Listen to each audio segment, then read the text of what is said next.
మిథునం వారికి కనుక చూసుకున్నట్లయితే మీకు మీ యొక్క లగ్న చతుర్థాధిపతి అయినటువంటి బుధుడి యొక్క నక్షత్రం మీదే శని యొక్క సంచారం జరుగుతుంది. ఒక సంవత్సరం పాటు ఉంటుంది, గుర్తుపెట్టుకోండి. వచ్చే సంవత్సరం మే వరకు ఉంటుంది, 2027. అయితే ఈ సంచారం మూలంగా మీకు కలిగేటువంటి ఫలితాలు ఏమిటి, ఏ దేవత ఆరాధన చేసుకోవాలి, ఎటువంటి విషయాల్లో మీకు బాగా కలిసి వస్తుంది అనేటువంటి అంశాలు చెప్తుంది. నేనైనప్పటికీ చెప్పిస్తుంది సాక్షాత్ లలిత అమ్మవారిగా భావిస్తూ ఆ లలితాంబిక అమ్మవారి యొక్క అనుగ్రహం మీకు పరిపూర్ణంగా కలగాలన్న స్ఫూర్తి కోరుకుంటూ, శని ఎప్పుడైతే బుధుడు యొక్క నక్షత్రంలో ఉన్నాడో ఇది వర్క్ ఫ్రమ్ హోమ్ అంటూ ఉంటాం. అంటే ఇంటి నుండే అన్ని పనులు చేసుకోవడం, ఇంట్లో ఉండే ఉద్యోగం చేసేటువంటివి.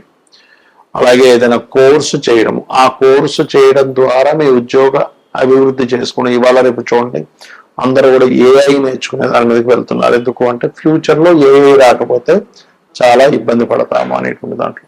అలా కొత్త కోర్సెస్ చేయడానికి, ఏదైనా భూమి కొనుగోలు చేయడానికి, ఏదైనా వాహనం కొనుగోలు చేయడానికి, ఏదైనా కొత్తగా వ్యాపార సంబంధించిన సంస్థలు నిర్మాణం చేసుకోవడానికి ఇప్పుడు ఈ శని మీకు ఈ ఫలితాలను ఇస్తాడు. మరి ధనం విషయంలో మధ్యవర్తిత్వంగా ఉండే విషయంలో, అందులో పర్టికులర్గా అప్పు, మీరు ఎవరికో అప్పుగా ఇప్పిస్తే మీకు కొంత కమిషన్ వస్తుంది అనేటువంటి దాంట్లో ముందుకు వెళ్తాం ఒక్కోసారి మనకు తెలియకుండా. అది కొన్ని మనకు ఉండే అవసరాలను కొన్ని మరొక కారణం చేత. అటువంటి విషయాల పట్ల ఖచ్చితంగా జాగ్రత్తగా ఉండాలి, గుర్తుపెట్టుకోండి. పిహెచ్డీస్ చేస్తుంటారు కొంతమంది, రీసెర్చ్ ఓరియంటెడ్ రిలేటెడ్ సంబంధించినవి. అటువంటి వాటికి కూడా శని బుధ నక్షత్రంలో ఉన్నప్పుడు ఖచ్చితంగా ఫలితాన్ని ఇస్తాడు. అంటే ఇక్కడ మీకు విద్యా సంబంధించిన విషయంలో ఇస్తున్నాడు, ఉద్యోగ సంబంధించిన విషయంలో మంచి ప్రోగ్రెస్ జరగనుంది, ప్రాపర్టీ కొనుగోలు చేసుకునే విషయంలో మంచి ప్రోగ్రెస్ ఉంది. రైతులకి, ప్రధానంగా రైతులకి, రియల్ ఎస్టేట్ రంగాల వారికి ఖచ్చితంగా ఇక్కడ మీకు అభివృద్ధి వైపు వెళ్ళనుంది మీ యొక్క ఆలోచన విధానం కానివ్వండి, ఏదైనా కానివ్వండి. అయితే దశమ స్థానంలో శని ఉన్నప్పుడు ఏంటంటే సర్వసాధారణంగా ఉద్యోగ సంబంధించినటువంటి విషయంలో స్ట్రెస్ ఉంటుంది ఒకవైపు, మరొక వైపు ఏంటంటే ఈ స్లో మూమెంట్ కూడా ఉంటుంది. కాకపోతే ఇక్కడ పాజిటివ్ ఫలితం ఏమిటి అంటే ఉద్యోగ అవకాశాలు ఖచ్చితంగా వస్తాయి. ఆ ఖచ్చితంగా రావడం, దానిలో మీరు అభివృద్ధి పరుచుకోవడానికి చేసేటువంటి ప్రయత్నాలు ఇవన్నీ కూడా పనిచేస్తాయి. ఇక మీరు నిత్యము చేయవలసింది లలిత అమ్మవారి యొక్క స్తోత్ర పఠనం చేయండి. ఎంత మీరు లలిత అమ్మవారి ఆరాధన చేస్తే అన్ని విధాలా బాగుంటుంది. ఇక్కడ 16 మే తారీఖు రోజు మనకి శని జయంతి కూడా వస్తుంది. అయితే ఈ శని జయంతి వస్తున్నందుకు అంటే మీ యొక్క రాశి నుంచి కానీ లగ్నం నుంచి కానీ శని భగవానుడు ఎక్కడ ఉంటే ఎటువంటివి చేయాలనేటువంటిది ఉంటుంది ఆ రోజు శని జయంతి రోజు. ఉదాహరణకి మీకు లగ్నంలో ఉన్నాడు, ఎన్ని రాశి లగ్నంలో ఉన్నాడు అనుకోండి, అప్పుడు మీరు చేయవలసింది ఏమిటి, శని జయంతి రోజు అని చెప్పి చూసుకున్నట్లయితే ఒంటికి ఎప్పుడైనా గుర్తుపెట్టుకోండి, మీకనే కాదు ఏలినాడు శని, అష్టమి శని నడుస్తున్నప్పటికీ, లేదా శని మహాదశ నడుస్తున్నా ఒక విషయం గుర్తుపెట్టుకోవాల్సింది ఏంటంటే శనివారం నాడు నువ్వుల నూనె చక్కగా ఒంటికి రాసుకొని మీరు స్నానం చేయండి. అభ్యంగ స్నానం అంటారు. అలా చేసినట్లయితే ఏలినాడు శని, అష్టమి శని ప్రభావం తగ్గుతుంది. మీరు 16వ తేదీ మీరు శని జయంతి రోజు అది ఖచ్చితంగా చేయాలి. ఇంకొక విషయం ఏంటంటే మీకు లగ్నంలో శని ఉన్నప్పుడు ఫస్ట్ బద్ధకించడం ద్వారా మనిషి ఇబ్బంది పడతాడు, బద్ధకం ద్వారానే అన్ని కోల్పోతూ ఉంటాడు. ఇది ప్రధానంగా మీరు మార్చుకోవాలి. ఇక రెండవది, ధనస్థానంలో ఉంటాడు శని. కొంతమందికి అందరూ భయపడతారు, అమ్మో ధనస్థానంలో ఉన్నాడండి. మీ లగ్నానికి శుభుడు అయితే కనుక ధనస్థానంలో ఉన్నా మంచిదే, ఇంకా వాళ్ళకు ఆయిల్స్, ఐరన్ ద్వారా ధనయోగం కలుగుతుంది. అయితే ధనస్థానంలో ఏ గ్రహం ఉన్నప్పటికీ కూడా ఆ గ్రహం సహజ శుభగ్రహమా, సహజ పాపగ్రహమా, పాపకర్తెల్లో ఉన్నాడా, శుభకర్తెల్లో ఉన్నాడో చూసుకోవాలి. గురువు ఉన్నంత మాత్రం మంచి చేయాలని లేదు, శుక్రుడు ఉన్నంత మాత్రం మంచి చేయాలని లేదు. అది ఎలా ఉంది, కండిషన్ ఈజ్ మోస్ట్ ఇంపార్టెంట్. ఆ యొక్క శని యొక్క ప్రభావం మీకు మంచిగా జరగాలి. సరే బాగాలేడు, 2వ స్థానంలో ఉండి, అలాంటప్పుడు మీరు ఏం చేయాలంటే బెల్లముతో చేసినటువంటి పదార్థాన్ని అమ్మవారికి నైవేద్యంగా కనుక పెట్టినట్లయితే 2వ స్థానంలో ఉండే శని యొక్క ప్రభావం మీకు ధన సంబంధించిన విషయాల మీద ప్రభావం తగ్గిస్తుంది. అలాగే 3వ భావంలో ఉన్నాడు ఉదాహరణకి మీకు శని, పరాక్రమ యోగము, పట్టుదల ఎక్కువగా ఉంటుంది. ఇవన్నీ చెప్తారు శాస్త్రాల్లో. కానీ 3వ స్థానంలో శని ఉన్నప్పుడు ఏంటంటే మీరు ఏదైనా ఒక ఆలయానికి రోజు నడుచుకుంటూ వెళ్ళి రావడం చేస్తుండాలి. 3లో ఉన్నా 10లో ఉన్నా గుర్తుపెట్టుకోండి. అప్పుడు ఏమవుతుందంటే ఇంకొకటి, తైలము శనివారం నాడు మీరు వేసినట్లయితే మీరు మాట్లాడే కమ్యూనికేషన్స్ వల్ల ఇబ్బంది అనేటువంటిది రాదు.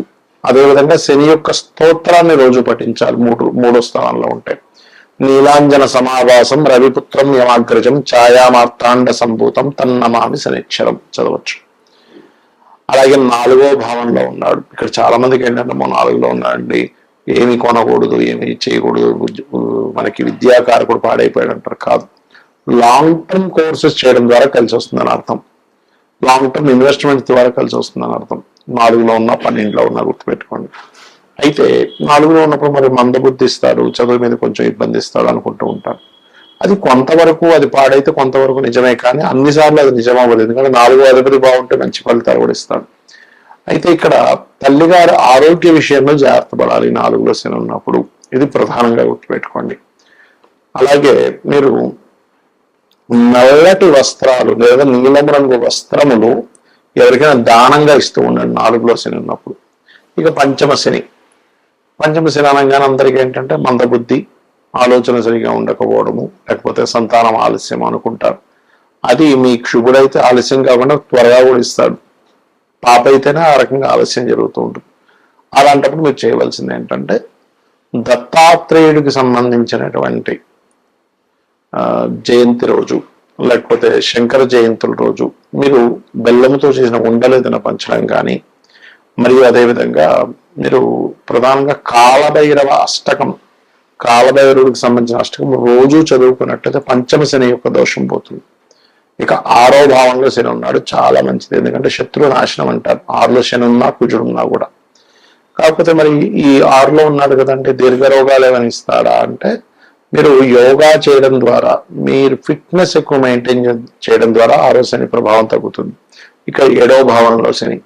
ఇక్కడ మీరు అర్థం చేసుకోవాల్సింది ఏంటంటే 6లో ఉన్నాడు, 7లో ఉన్నాడు, 8లో ఉన్నాడా ఒక ఎత్తు అయితే, మీకు ఏ లగ్నమై ఉన్నాడు అనేటువంటిది అక్కడ బెనిఫిట్ ఎక్కువ చేస్తాడు, ఒక్కోసారి బెనిఫిట్స్ తక్కువ చేస్తాడు. అట్లా 7వ స్థానంలో శని ఉన్నాడు. మీరు 7వ స్థానంలో శని ఉన్నప్పుడు మీకు మహాదశలు అంతర్దశల్లో శని భగవానుడు వచ్చినప్పుడు మాత్రం అప్పుడు కొంచెం మీరు ఆరోగ్యం మీద చేంజ్ ఉంటుంది. ఆ టైంలో మీరు ప్లేస్ చేంజ్ అయితే చాలా మంచిది. ఇంట్లో ఉండకుండా బయట ఎక్కువగా ఉంటే చాలా మంచిది 7లో శని ఉన్నప్పుడు.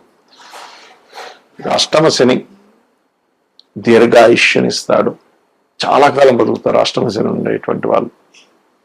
కాబట్టి ఉంటుంది. కాకపోతే ఈ కుండలిని యోగం లాంటి సాధనలు చేయాలి అష్టమ శని ఉన్నప్పుడు. ఇక భాగ్యస్థానంలో శని ఉన్నప్పుడు మీరు గురువుని నిందించడం చెయ్యకూడదు. అది మరింత కర్మను మూటగట్టుకున్న వాళ్ళు అవుతారు. క్షేత్ర దర్శనాలు ఎక్కువగా చేస్తూ ఉండండి, శివాలయాలకు ఎక్కువగా వెళ్తూ ఉండండి, కాలభైరవ క్షేత్రాలకు ఎక్కువగా వెళ్తూ ఉండండి, వారాహి అమ్మవారి క్షేత్రాలకు ఎక్కువగా వెళ్తూ ఉండండి. భాగ్యస్థానంలో ఉండేటువంటి శని యొక్క ప్రభావం తగ్గుతుంది. ఇక 10వ స్థానంలో శని ఉన్నాడండి. కెరియర్ లో మాకు మంచి అసలు ఎక్కడ ఇబ్బంది అవుతుంది, ఎక్కడ మేము ఎదగలేకపోతున్నాం అన్నప్పుడు ఓం మాణిక్య మకుటాకార జానుద్వయ విరాజితాయే నమః అనే మంత్రం చేయండి, ఖచ్చితంగా బాగుంటుంది. ఇక లాభస్థాన శని చాలా మంచిది, అన్ని రకాల లాభాలు ఇస్తూ ఉంటారు. కాకపోతే ఆ లాభాలు రావడం స్లో అండ్ స్టడీగా వస్తూ ఉంటుంది, దీన్ని మీరు యాక్సెప్ట్ చేయగలగాలి. ఇక 12వ స్థానంలో శని ఉన్నప్పుడు ఏమవుతుందంటే సర్వసాధారణంగా కొంత అంటే మనిషి ఎంతో సంపాదిస్తాడు, ఎన్నో చేస్తూ ఉంటాడు, ఎన్నో డబ్బులు సంపాదిస్తాడు, కానీ సుఖం అనేటువంటిది ఉండదు 12లో శని ఉన్నప్పుడు. హ్యాపీనెస్ అనేది తక్కువగా ఉంటూ ఉంటుంది.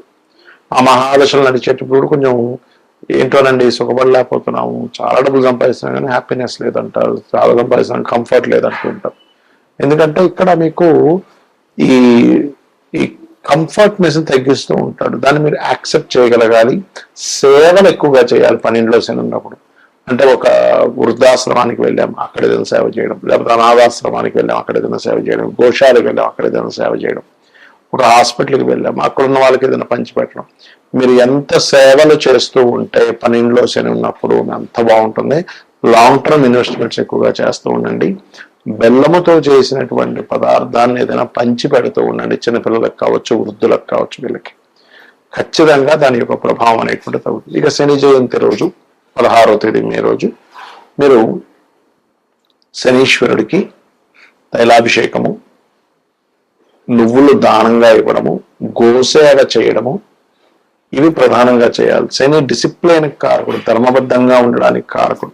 కాబట్టి ధర్మబద్ధంగా కనుక మీరు జీవించినట్లయితే శని యొక్క ప్రభావం పూర్తిగా పాజిటివ్ గా ఉంటుంది. శ్రీమాత్రే నమః.